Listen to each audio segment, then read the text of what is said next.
This video reviews two works of literature from our unit. Both of these are more modern works than the Romantic Age, but they're put in our Romantic Age unit because we have that sense of self as a major theme in the unit. Both of these relate to the topics on the Romantic Age as a topic sheet having to do with stream of consciousness writing. Trying to write the way we think. Not an easy task. But our two selections are Virginia Woolf's From Mrs. Dalloway and Marcel Proust's From Remembrance of Things Past, that section known as the Madeleine.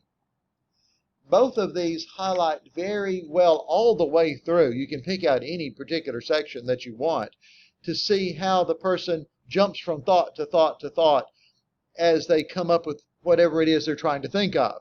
That's the way we are. We don't think in a linear fashion, one point after another point, after another point, after another point, after another point. We think one point to one point, and then we go off on a tangent. We're thinking about this up here, and then we're thinking about this down here, thinking about last week, thinking about next month. And they're trying to write this way to imitate how people think. And so let's take a look on page 617. Mrs. Dalloway depicts a single day in the lives of two people in London, England, in 1923.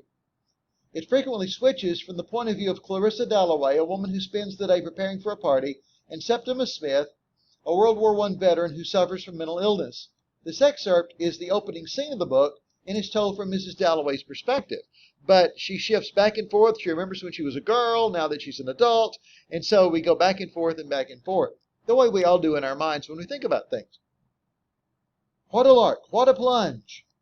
For so it had always seemed to her, when, with a little squeak of the hinges, which you could hear now, she had burst open the French windows and plunged at Burton to the open air.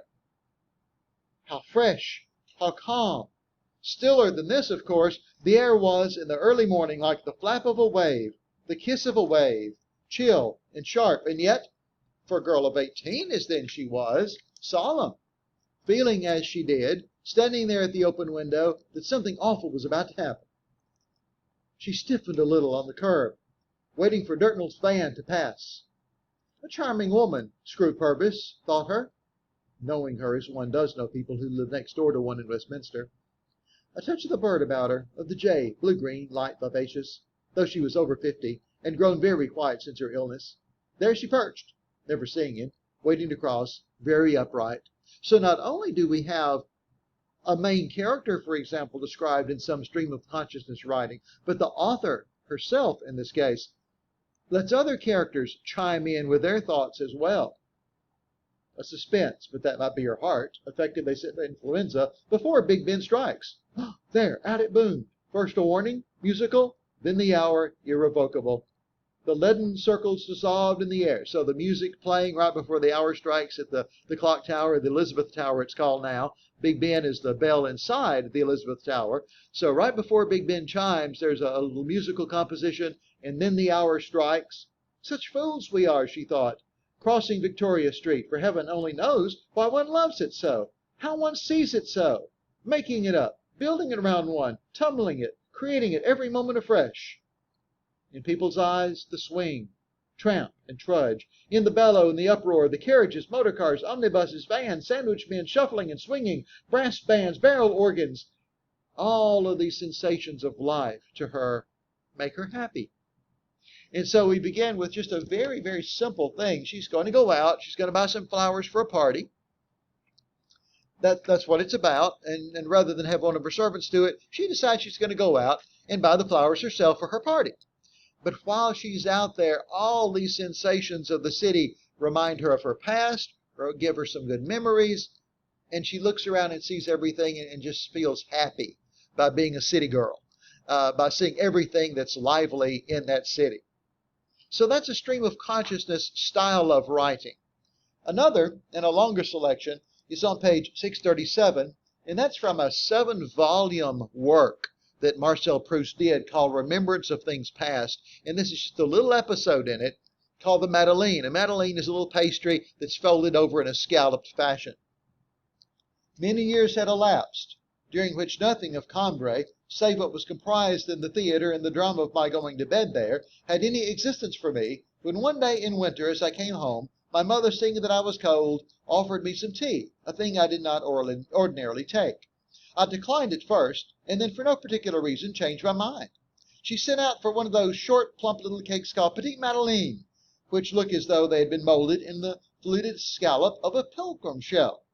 And you have a picture of that up there at the top.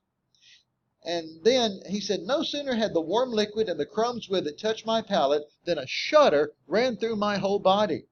And I stopped, intent upon the extraordinary changes that were taking place. An exquisite pleasure had invaded my senses. And then he goes on page 638 and 639, thinking about it, wondering why in the world did dipping that little cake in some tea and eating it make me feel so happy. He says, I did it again. And didn't feel as much. Did it again. It's gone. And he kind of wonders, why in the world did he feel that way at first? What made him have that little memory? And for pages, he keeps wondering over and over and over again, thinks about everything under the sun in between. Well, that stream of consciousness thought.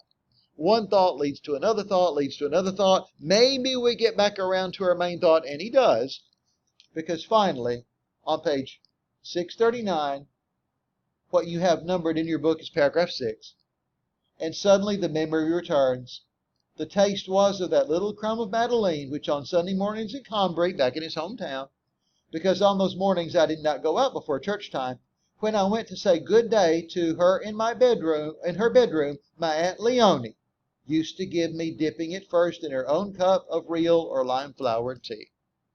And so now he remembers, when I was a little boy, I went to see my aunt in her bedroom and wake her up and tell her good morning, and she always had a little cup of tea. Would dip a little bit of that muffin in the tea and let me have some. And that was the memory that he had when his mom gave him some tea and a Madeleine also. But he's not through.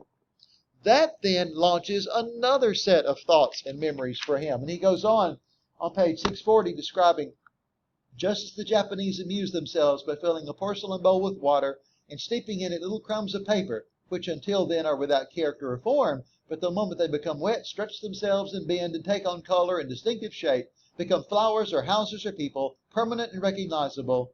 So in that moment, all the flowers in our garden and in Monsieur Swain's park, and the water lilies on the Vivian, and all the good folk of the village, and their little dwellings, and the parish church, and the whole of Cambrai, and all of its surroundings, taking their proper shapes and growing solid, sprang into being, town and gardens alike, from my cup of tea.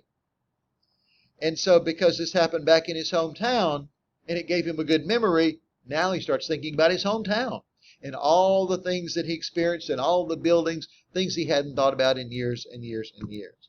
So that's a way that the stream of consciousness writers try to imitate how we think, going off into tangents, saying what they want to say, finally getting to their conclusion, but as we say, maybe beating around the bush to do it.